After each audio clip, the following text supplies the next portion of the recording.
vous allez me rappeler qu'est-ce qui que nous inspire ce texte. Oui. On dit ici, au Cameroun, au berceau de nos pères, c'est un sanctuaire.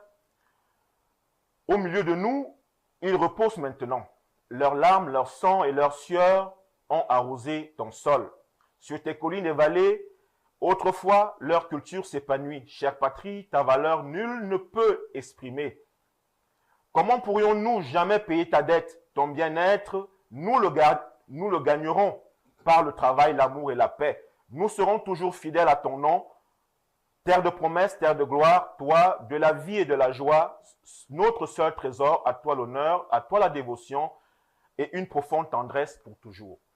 Vous pouvez me dire à quoi nous renvoie ce texte? C'est pas que poser des questions, mais c'est l'hymne national. Effectivement. C'est les paroles initiales de l'hymne national du Cameroun.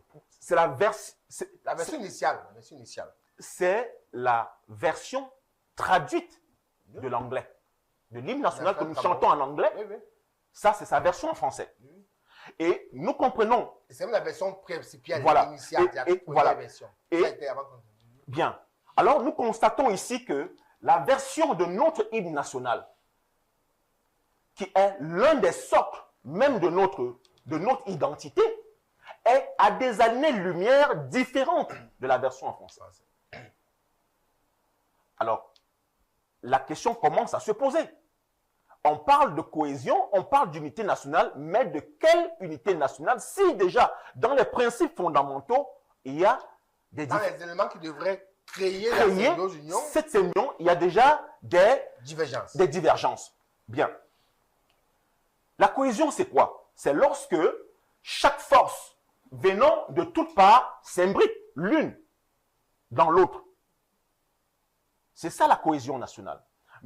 Mais aujourd'hui, nous ne pouvons pas dire, dans le sens propre du terme, c'est vrai, je vais le reconnaître, que la cohésion, cette cohésion nationale, cette unité nationale est une construction. C'est une construction. Et lorsqu'on parle de construction, il y a un certain nombre d'éléments qu'on met en exergue. Par exemple,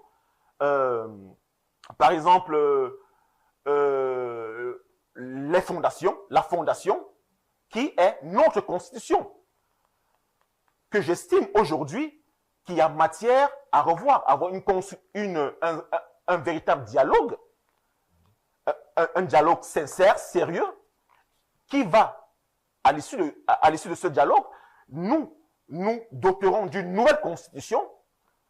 Et encore, permettez-moi